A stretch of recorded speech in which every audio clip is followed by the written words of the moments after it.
Hi guys, it's Kathy here at Art Zone. I'm going to show you one of the projects we had hoped to do with you.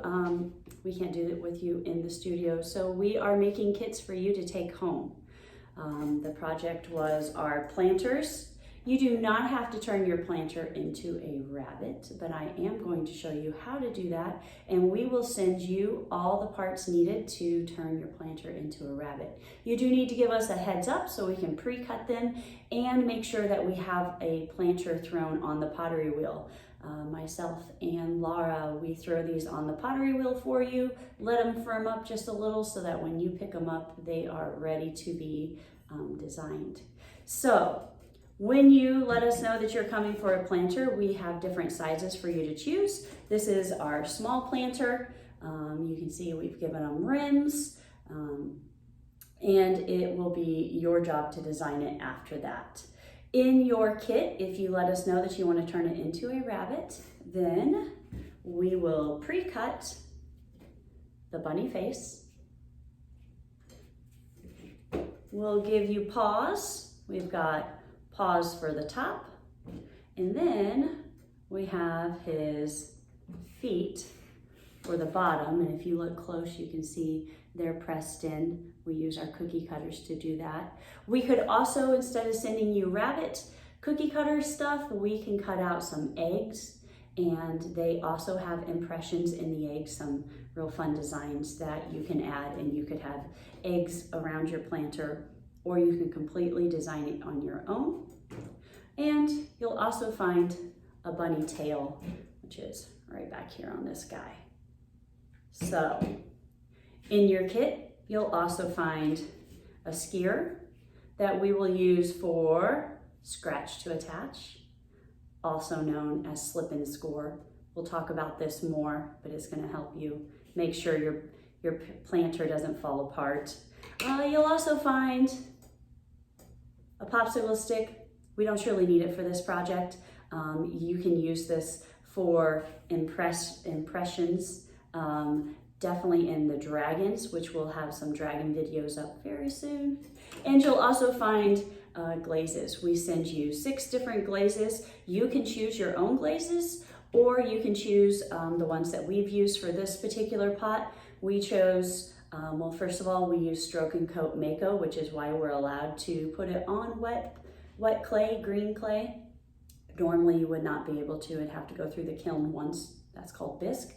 But we're allowed to use it on greenware because Stroke and Coat is made for greenware, and it does come out shiny like this. So the colors that we have here, this is Stroke and Coat Speckled Orange Appeal, Stroke and Coat Speckled Green Thumb, and then his face and inside of his body, we chose to use My Blue Heaven, and I think there's also some gray hair and some black in there, so you can change those colors if you like. All right, let's get started.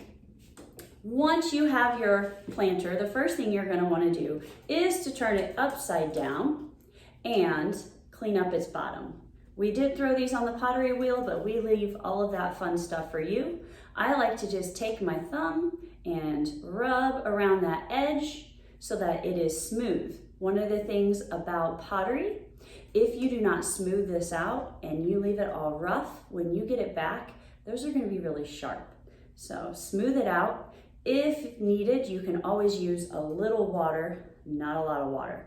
The water will slowly tear your pot apart. You don't want that, so clean up those bottoms. You also want to do this when you're creating or designing our mugs, which we do have some mugs made if you'd like to purchase those and design them yourself.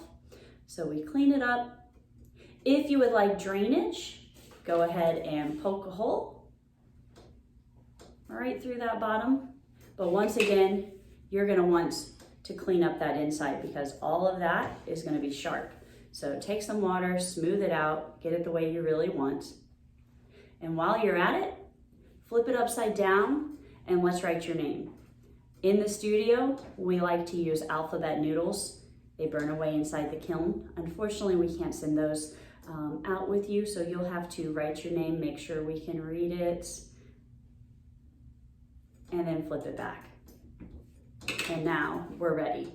I like to start with the feet before the head. I like to do the head last because it gets a little flimsy and I don't want it to fall off. So now start down here. First, look your bowl over, your pot, decide where you want to start your rabbit. I think I'm gonna put a foot right down here. So if I'm gonna put that here, hopefully you remember, we need to scratch to attach. So I'm gonna lightly press it on, and then I'm gonna take my skewer and I'm gonna lightly trace around it. This is gonna tell me where to scratch. Now, we have a lot of things that fall apart in the studio because you're not scratching deep enough. So when I say scratch to attach, you need to scratch it up. It should be pretty messy. And the back of the paw has to be scratched up. It's gonna fall off if you don't. This should not be a neat process. So why? Why do we do this? Well, clay shrinks as it dries. Right now, it's got a lot of water in it. As it dries, the water leaves, it shrinks. If you have two things put together, let's say I was putting these 2 feet together and I just smushed them together. Well, they're two flat objects that are shrinking. As they shrink, they're gonna pop apart. But if I have scratched up the side and I scratched up my object and I squished those together with some water, we'll talk about that in a moment, those scratches are gonna interlock. It's almost like Velcro, and they're gonna stay together. And as it shrinks, it actually gets stronger and tighter. Very important. So I scratched it up. I scratched up the back of my paw. I'm gonna take my finger, dab some water, slip and score. Score means scratch, slip means wet clay.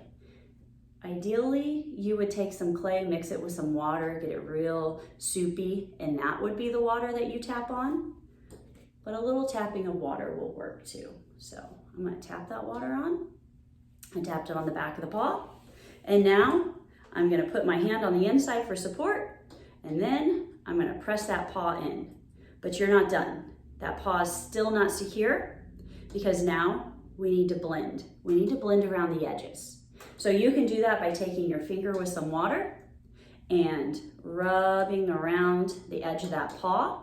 You do not want to be able to see any space in between the paw and the pot itself.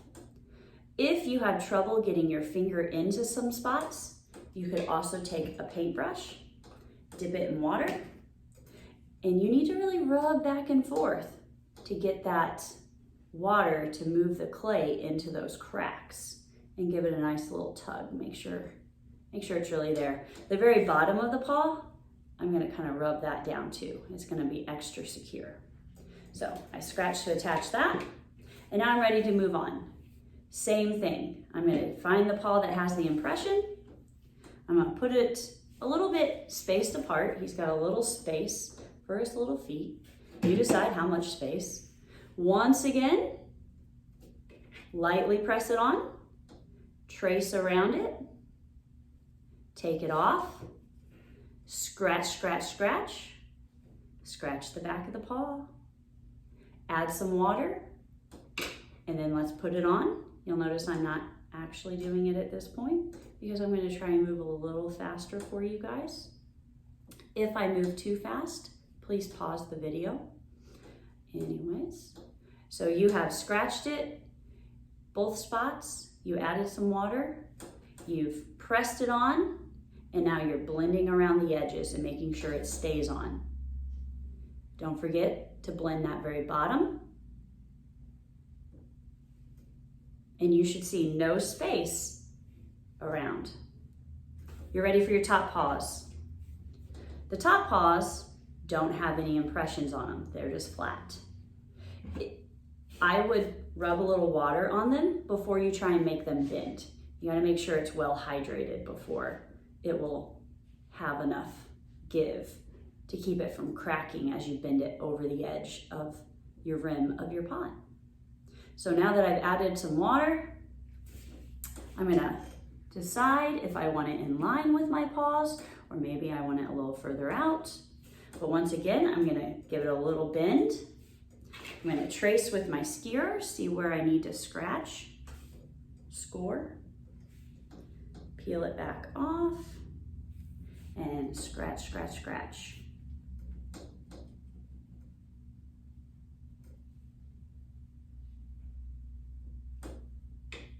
Tap some water,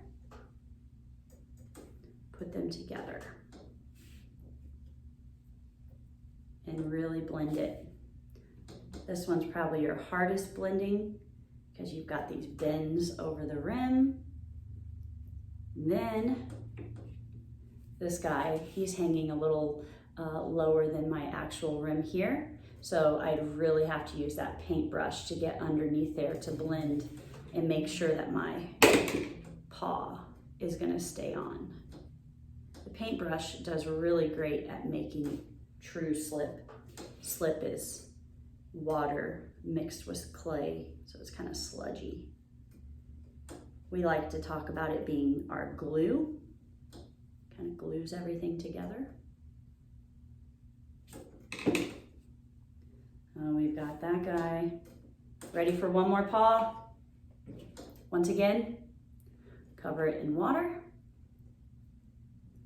Clean up its edges. Get it all ready to go. You never want your clay to be soaking wet. Here's the problem. If your clay is soaking wet, the water is soaking into that clay, which means the water is moving the clay particles apart, so it has room. Well, eventually that water is gonna evaporate, it's gonna dry away.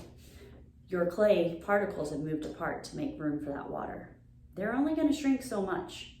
So now, if you've got too much water on it, you're gonna have a crack wherever you did that. And that's always sad.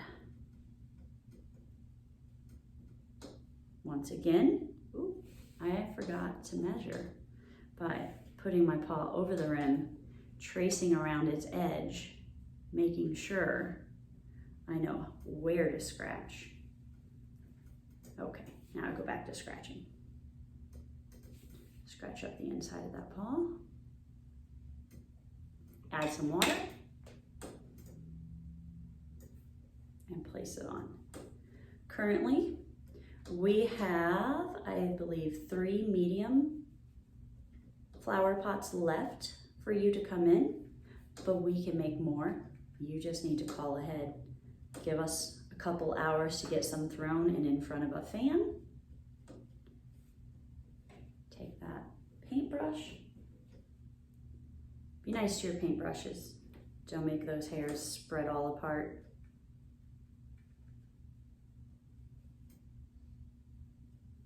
And we are ready to add the tail on.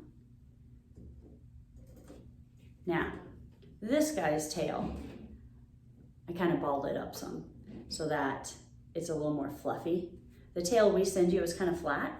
So if you want it to be fluffy, just sit there and kind of squish it together, fluff it up. You decide how you want it to actually look. So I just kind of squished it together. And now I'm ready to see where it's going to go on the back of this. I think I want it to go right here. So let's trace around.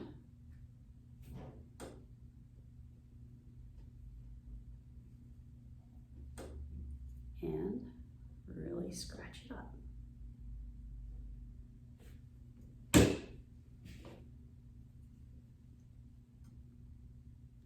Anything can be used to design these flower pots.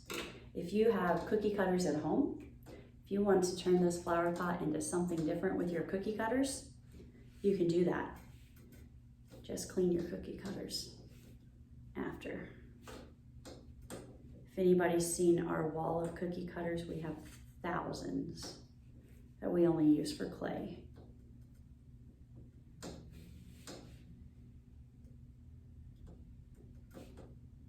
There we go. Really make sure it's on there. And we're ready for the head. The head can be a little tricky. You can't just take it and balance it on that rim. you try and balance that head on the rim, it's gonna fall off. It has to have a little bit more support. This one, I chose to put the head just slightly inside the pot, so it's just a little bit lower. So if I take it and I just slightly have it overlapping there, I'm going to first, there we go, measure right here where I need to scratch. I need to scratch right on that. Below that line is where I'm going to scratch.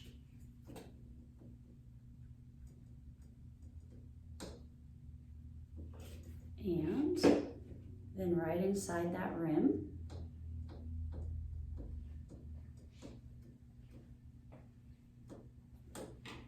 tap some water. Make sure you don't have a bunch of water dripping down into that flower pot. That water is going to cause it to break. I'm also going to clean up his ears before I actually put him on. Sometimes the cookie cutter doesn't give you a real clean finish. I'm going to clean it up before I do that. Clean up the back of it. There. Now I'm ready to take it in there. Press it, press it, press it. I'm going to flip it around so maybe you guys can see a little bit more. But right here, you know what?